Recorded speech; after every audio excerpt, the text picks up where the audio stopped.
దర్శనార్థులు దిల్దార్ వార్తలకి స్వాగతం. పుట్టినరోజు జేజేలు. ఎవల్దో పుట్టినరోజు? ఇంకెవల్ది? యావత్ తెలంగాణను ఏకం చేసి పోరు చేసి తెలంగాణకు తొలి ముఖ్యమంత్రి అయినా మన కేసీఆర్ సార్దే.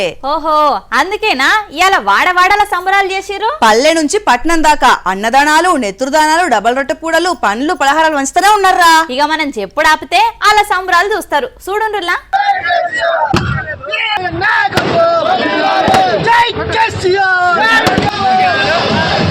తెలంగాణ అంతటా ధూమ్ధామ్ గా చేసిర్రు మాజీ ముఖ్యమంత్రి కేసీఆర్ సార్ పుట్టినరోజు వేడుకలు. ఇక్కడ అక్కడ అని కాదు, అన్ని చోట్ల అన్ని జాగాలల్లా అంగరంగ వైభవంగా జరిపిండ్రు. ఇక తెలంగాణ భవన్లనైతే అద్దరిపోయిన వేడుకలు, అన్నదానాలు, దావకాన్లకు పండ్ల పంపిణీలు చేసిర్రు. కేసీఆర్ నిండు నూరెళ్లు సల్లగుండాలని గుళ్ళె పూజలు చేసిర్రు. నాయన పుట్టినరోజు నాడు అధికార పార్టీ మీద గట్టిగానే ఇరుసుకబడ్డాడు రామన్న. ఏ జాతి అనే అవాకులు చివాకులు పెళ్తున్నా అల్పుడికి అల్పులకు చెప్తా ఉన్నా, రాజ్యతంత్రం నడిపిన రాణి రుద్రమ్మ జాతి మాది. జల్ జంగల్ జమీన్, జల్ జంగల్ జమీన్ అని కొట్లాడిన కుమరం భీముడి జాతి మాది. అస్తిత్వం కోసం అమరులైన సమ్మక్క సారలమ్మల జాతి మాది. కోటల మీద జెండా ఎగరేసిన బహుజన వీరుడు సర్వాయి పాపన్న జాతి మాది. భూస్వాముల దోపిడీ మీద పోరాడిన దొడ్డి కుమరయ్య జాతి మాది. బరిలో బందూకు బట్టి దేశ్ముఖులను తరిమి కొట్టిన వీరనారి సాకలి ఐలమ్మ జాతి మాది. సామాజిక విప్లవకారుడు భాగ్యరెడ్డి వర్మ జాతి మాది. సిపాయిల తిరుగుబాటు బావుటా ఎగరవేసిన తుర్రెబాస్ ఖాన్ జాతి మాది. ప్రాంతం వాడు మోసం చేస్తే ప్రాంతంలోనే ఉప్పు పాతర వేస్తామన్న కాలోజీ జాతి మాది. నా తెలంగాణ కోటి రతనాల వీణ అని మాట్లాడిన అని చెప్పిన దాశరథి జాతి మాది. సామంతుల జాతి కాదు, స్వతంత్రుల జాతి మాది. బానిసకొక జాతి కాదు, గిరిగీసి కొట్లాడే తెగో ఉన్న కేసీఆర్ జాతి మాది. పరాయి వాళ్ళ పంచల చేరి కిరాయి బతికే జాతి కాదు మాది. సోయి ఉన్న సొంత శక్తి ఉన్న జాతి మాది. ఏ జాతి నీది, ఏ జాతికి జాతి పిత అని అడిగిన సన్నాసికి ఇవన్నీ చెప్తా ఉన్నా. అయినా ఒకటి మాత్రం పక్క, రెండే జాతులు ఉన్నాయి తెలంగాణలో. ఒకటి తెలంగాణ వాదుల జాతి, రెండవది తెలంగాణ ద్రోగుల జాతి. మాది ఫైటర్ల జాతి, నీది ట్రైటర్ల జాతి. మాది కేసీఆర్ లాంటి ఫైటర్ల జాతి, నీది మరి ట్రైటర్ల జాతి. గుర్తుపెట్టుకో. మీరెన్ని చెప్పినా కేసీఆర్ అయితే జాతిపిత కాదని అంటున్నారు కదనే కాంగ్రెస్ వాళ్ళు. ఏ తండ్రి అయినా ఆ కొడుకుకి ఆ పిల్లలకి హీరో ఉంటాడు, కానీ నా తండ్రి ఇలా తెలంగాణకు హీరో. అది హీరో, ఇది వాస్తవం. ఆనవాళ్ళు జరిపేస్తాం కేసీఆర్ అని మాట్లాడుతున్నారు. కేసీఆర్ గారి జన్మదిన సందర్భంగా నేను చెప్తా ఉన్నా, తెలంగాణనే కేసీఆర్ ఆనవాళ్ళు కదా, తెలంగాణనే కేసీఆర్ ఆనవాళ్ళు కదా, తెలంగాణ రాష్ట్రమే కేసీఆర్ ఆనవాళ్ళు కదా. దాన్ని ఎట్లా జరిపేస్తావురా సన్నాసి? నువ్వు మమ్మల్ని ఎన్ని తిట్టినా, ఎన్ని బూతులు మాట్లాడినా ఒకటి మాత్రం వాస్తవం, ఆయన ఒక శిఖరం, నువ్వు ఒక శునకం. ముఖ్యమంత్రి రేవంత్ సారు కేసీఆర్ కు పుట్టినరోజు శుభాకాంక్షలు చెప్పిండు. లీడర్లు కార్యకర్తలు తెలంగాణ భవన్లనే ధూమ్ధామ్ చేసిర్రు. 71 ఏళ్లు నిండి 72వ ఏజ్ లో పడ్డాడు సారు. ఇంకిన్నేళ్లు ఆరోగ్యంతో ఇంతే హుషారుతోటి ప్రజా జీవితంలో ఉండాలని కోరుకుంటూ మీకు మళ్ళొక్కపారి హ్యాపీ బర్త్డే కేసీఆర్ సారు. బుజ్జి, నా మాటిని నువ్వు పాలిటిక్స్ లకు పోకురా. 6 100 116 రాజకీయ రంగ ప్రవేశం చేయాల్సిందే. అయ్యో, నువ్వు బుగ్గకార్లు, పక్కకు గన్మెన్లు, చుట్టూ మంది మార్బలమే చూస్తున్నావు. అందులుండే బాధలు నీకు తెలుస్తలేవు. పోరాటం నాకేం కొత్త కాదు. దిల్దార్ కుర్చీ కోసం 4 ఏళ్లుగా పోరాడుతున్నా. ఎన్ని వెండిపోట్లు పొడిచినా తట్టుకొని నిలదొక్కుంటున్నా. ఏంది, నేను నిన్ను దొక్కుదామని చూసినా? చైర్మన్ కు తక్కువ, కార్పొరేటర్ కి ఎక్కువ. ఈమె పెద్ద రాజకీయ నేత లెక్కనే మాట్లాడుతుంది. కార్పొరేటర్లు కలిస్తేనే చైర్మన్ అన్న సంగతి తెలుసుకో. ఇవాళ కార్పొరేటర్ విలువ ఎట్లుందో తెలుసా నీకు అసలు? ఆపు ఊకెన్ని దంపుడు ముచ్చట్లు గాని. ఆ గొయ్యవలాళ్ళు ఏదో ఏడుపు సప్పుడు వినిపిస్తుంది. అయ్యో, దయన్న మీద దయ చూపలేదు వీధి పోండ్రి. ఊకో పాలకృతికి పెద్ద లీడరు నువ్వే గిట్ల ధైర్యం చేడితే ఎట్లా చెప్పు? ప్రత్యర్థుల ముంగల పలసదనం అవుతుంది. ఊకోండ్రి. దయాన్ని చూస్తే అభిమానం ప్రజలు, కానీ ఇంత అరాచకాలు చూస్తుంటే నాకైతే ఏమన్నా చెప్పండి. నా కార్యకర్తలకు ఏం జవాబు చెప్పుకోవాలి? కార్యకర్తలకు నేను ఏం జవాబు చెప్పాలి? పాపం తెగించి పనిచేసేది ఈ రోజు. జై తెలంగాణ,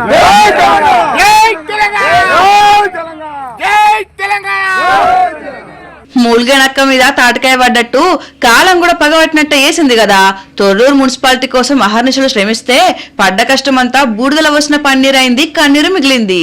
నిన్నటి సంధి నిద్రాహారాలమని కొట్లాడిండు, అరెస్ట్ అయిండు, ఎట్లయినా కారు పార్టీకి పట్టం కట్టాలని శాయశక్తులు ఒడ్డిండు. కానీ కాంగ్రెస్ కు రావడ్డది. తీసిన డ్రాల కాంగ్రెస్ వాళ్ళే నెగ్గిర్రు. కాంగ్రెస్ సభ్యుడు శ్రవణ్ కుమార్ కు అధికార పత్రం అందజేసుడుతోటి కష్టపడ్డ క్యాడర్ను తలుసుకొని కన్న నీళ్లు తీసిండు. వాళ్ళకు నేనేం చెప్పాలి సమాధానం అని ఎక్కెక్కి పడుతున్నాడు. ఊకోసారి ఊకో, నవ్వేటోళ్ళ ముంగళ బొక్కబొర్ల పడ్డట్టు ఉంటది. ఇట్లాంటప్పుడే గుండె రాయి చేసుకోవాలి, క్యాడర్ కు ధైర్యం చెప్పుకోవాలి. ఊకోండ్రి. కార్యకర్తలకు ఏం జవాబు చెప్పుకోవాలి, కార్యకర్తలకు నేను ఏం జవాబు చెప్తాను. పాపం తెగించి పనిచేసేది ఈ రోజు. జై తెలంగాణ, జై తెలంగాణ, జై తెలంగాణ. దేవుడు వరం అందిస్తే ఏం కోరుకుంటావురా? ఇంకేం కోరుకుంటా, ఉన్నట్టుండి కోటేశ్వరాలని కావాలని కోరుకుంటా. మా తల్లి మా బుజ్జి, నేను కూడా గదే అనుకుంటున్నా. మరి ఇంకేం కోరుకుంటాను చెప్పు. నా సొంటిదైతే పానం మంచిగా ఉండాలి దేవుడా అని కోరుకుంటా. చెప్పినవు తీ కాకరకాయ తీయ ఉంటదని. అట్లనా? మరి లేకపోతే దేవుడి దగ్గరకు వచ్చి దయ చూపుతా అంటే ఎవరైనా ఏం కోరుకుంటారు? పదవి లేదా పైసలు. అందరు గట్ల ఎందుకుంటారు చెప్పు? అవునా, నీ కళ్ళు తెరిపిస్తా చూడు. ఎట్లా? ఒక ఆయనకు ఎదురుగా దేవుడు వచ్చిండు, ఆయన ఏం కోరుకున్నాడో చూడు. అధ్యాపకులకు ఆధారం అవుతున్నాం. ఆరోగ్య సేవల ద్వారా అనేక కుటుంబాలకు ఆశగా నిలుస్తున్నాం. నీ ప్రయత్నం వ్యక్తిగత కీర్తి కోసం కాదు, దేశ నిర్మాణం కోసం. మల్లారెడ్డి, నీ మార్గం ధర్మ మార్గం. మల్లారెడ్డి అంటే మల్లారెడ్డే పోన్రి. అందరూ ఒక తీర ఆలోచన చేస్తే మల్లన్న మాత్రం చాలా ముందు చూపుతోనే ఆలోచన చేస్తాడు. కాలేజీ పోరల నడమ ఫంక్షన్ పెట్టి ఇక అక్కడికి దేవుళ్ళని తీసుకుని వచ్చిండు. మల్లారెడ్డి భక్తికి ఆయన శక్తికి మెచ్చి అలవైకుంఠపురం నుంచి గిట్ల మల్లన్న ముంగట వాలిండు. ఏం కోరుతున్నవే మల్లన్న దేవుణ్ణి? ఇప్పుడు నీ మనసులో ఇంకేమైనా కోరిక ఉందా? పవన్ కళ్యాణ్ మాదిరిగా డిప్యూటీ సీఎం కావాలనుకుంటున్నావా? సీఎం అవ్వాలనుకుంటున్నావా? గవర్నర్ అవ్వాలనుకుంటున్నావా? లేదా కేంద్ర మంత్రి స్థానం ఆశిస్తున్నావా? నేను మానవుండి స్వామి, కోరికలు సహజం, మీ ఆశీర్వాదం స్వామి. అబ్బర బిడ్డో, ముఖ్యమంత్రి సీటుకే సూటు పెట్టినవా? పాలమ్మితివి, పూలమ్మితివి, ఎంపీ అయితివి, ఎమ్మెల్యే అయితివి, మంత్రి అయితివి, పైసలు గట్టిగానే కమాయించితివి, సకలం సక్కగానే ఉండే. అయినా చూడుండ్రి, మనిషికి ఆశ సావదని ఉత్తగానే అన్నారా? నువ్వు ముఖ్యమంత్రి అయితవనంటే కారు గుర్తలు ఊకుంట్రా మల్లన్న? ఏమో గుర్రం ఎగరొచ్చు అన్నట్టు పూలమ్మిన మనిషికి ఇంత పెద్ద మనిషి అవుతాడని అనుకున్నారా గాని ఇక్కడ చూడుండ్రులా ఎవలో ఉత్తమ భక్తులే ఉన్నారు. మనిషిని భూమి లోపట వాతి పెట్టి అర్చనలు అభిషేకాలు చేసిండ్రు. హర హర మహాదేవ్, హర హర మహాదేవ్, హర హర మహాదేవ్, హర హర మహాదేవ్, హర హర మహాదేవ్, హర హర మహాదేవ్, హర హర మహాదేవ్. ఇంకా నయం పట్టుండ్రి, శివుడు శ్మశానంలుంటాడని బూడిద రాసుకుంటాడని కాట్ల వండబెట్టి మంట పెట్టలేదు. ఏం భక్తులరా నాయన, గిట్ల తయారైనరు లోకం మీద అని అంటున్నారు ఈ వార్త చూసిన జనాలు. అవును బుజ్జి, నీకు తొవ్వ పొంటి పోతుంటే బంగారం కానొచ్చిందనుకో ఏం చేస్తావు? నువ్వు చేసేదే ఎత్తా అంటే పోలీస్ స్టేషన్లు ఇస్తావా? నువ్వు బయటకి చెప్పింది కాదు, లోపట అనుకుంటుంది. పరుల సొమ్ము పాము అంటిదిరా, మనకెందుకు చెప్పు? మరి బంగారం మెడలకెళ్ళి గుంజుకుపోయే పాపకారోళ్ళు ఎందుకు అనుకుంటున్నారో ఏమో. అయినా వాళ్ళ తప్పు కాదు, పెరుగుతున్న బంగారం ధరల తప్పు. అయితే ధరలే వాళ్ళతోడు తప్పు చెప్పిస్తున్నాయంటవా? అంటవా అంటే అగుపడుతున్నది కదా నిన్న అలా దొంగతనాలు చూస్తుంటే. ఇంటి దొంగను ఈశ్వరుడు కూడా వట్టలేరు అని అంటారు గాని ఇప్పుడు సీసీ కెమెరాలు పడుతున్నాయి. కంచె షేను మేసినట్టు నమ్మి కొలివిస్తే తిన్నింటి వాసాలు లెక్క పెట్టిండట ఓ ఉద్యోగి. వాసాలు దూలాలు లెక్క పెడితే పర్వాలేదు, ఏకంగా బిస్కెట్లే లెక్క పెట్టిండు. బిస్కెట్లంటే తినేటివని అనుకునేరు, కాదు బంగారం బిస్కెట్లు.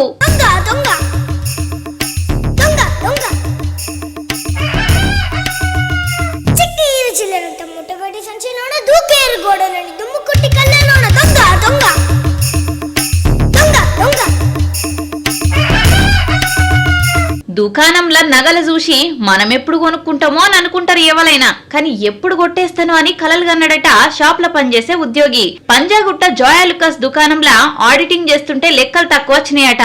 దొంగలు వడలే, చోరీ జరగలే, మరి ఎట్లా తగ్గింది లెక్క అని ఆరాధిస్తే సీసీ కెమెరాల అయిగో ఉద్యోగి భాగోతం బయటపడ్డది. చూడుండ్రి ఆ మహానటుని.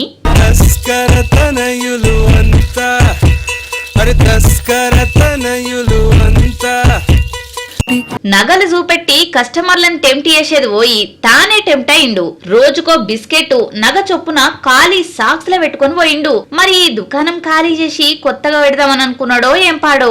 ఆశకైనా హద్దుండొద్దు.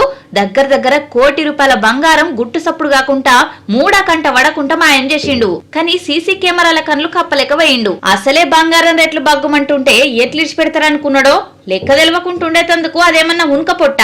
బంగారం కేసు కట్టి అరెస్ట్ చేసిండ్రు. తల్లిని మించిన ప్రేమ ఉంటదంటే అనుమానమేరా ఈ లోకంలా. అనుమానం ఎందుకు లేదనే చెప్పాలే. తన పానానికి ఏమైనా బాధపడది భయపడదు గాని కడుపున పుట్టినోళ్లకు కష్టం అంటే అస్సలు తట్టుకోదు. అమ్మను మించిన దైవం లేదంటారు కదా, అమ్మను మించిన ప్రేమ కూడా లేదు ఈ లోకంలా. ఈ చరాచర సృష్టిలా అమ్మైన ఏ జీవికైనా అదే ప్రేమ అదే త్యాగం. నిన్నే అల్లా మనుషులల్లా ప్రేమ పలసగైతుందేమో గాని మూగ జీవులనైతే చెక్కు చెదలేదనిపిస్తుందిరా తల్లి ప్రేమ. శిశువైనా పశువైనా తల్లి తల్లే కదరా. అదే అనిపించింది ఈ వార్త చూస్తే. చిన్నప్పుడు ఆవు పులి కథల బిడ్డకు పాలిచ్చి మళ్ళొచ్చి నీకు ఆహారం అయితా అని మాటిస్తది పులికి. ఇచ్చిన మాట ప్రకారం లేగదూడకు పాలిచ్చి పులికి ఆహారం అయితనని పోతే ఆ తల్లి ప్రేమకు ముగ్ధురాలైన పులి సైతం ఆకలిని చంపుకొని ఆవుని ఇడిచిపెడుతది. కథ కల్పితం కావచ్చు గాని ఆవు ప్రేమ మాత్రం నిప్పులాంటి నిజమే. ఎందుకంటే అది కూడా తల్లి కాబట్టి. ఇగో ఈ ఆవు కూడా తన తల్లి ప్రేమను సాటుకున్నది. కొమురం భీం జిల్లా ఇటుకల పహాడ్ల మేత కోసం పోయిన ఆవు దూడలు. పులి దాడిలా లేగదూడ ప్రాణం పోయింది. సాయంత్రం ఒంటరిగింటికొచ్చిన ఆవు అరుపులకు ఆర్తనాదాలను అర్థం చేసుకున్న యజమాని కట్టేసిన ఆవు నిడిచిపెట్టి అది చూపెట్టిన తొవ పట్టిండు. ఇక అటవీశాఖ పోలీసులతో సహా దూడనెత్తుక్కుంటూ అడవి బాట పట్టిండ్రు. కన్న బిడ్డను కసాయి పులి చంపిన చోటు కన్నా ఆగిపోయింది. పులి పంజాకు బలైన లేగ దూడను చూసి ఆవు మౌనంగా పడుతున్న రోదన చూసి ఆ మూగజీవి బాధను చూసినోళ్ళ కళ్ళల్లా నీలాగలేదంటే నమ్ముండ్రి. రైతుకు పరిహారం ప్రకటించి పులి తిరిగే దండకారణ్యంలా పశువుల కాపర్లు రావద్దని చెప్పిండ్రు. కానీ జీవి ఏదైనా అమ్మ అమ్మేనుల్లా.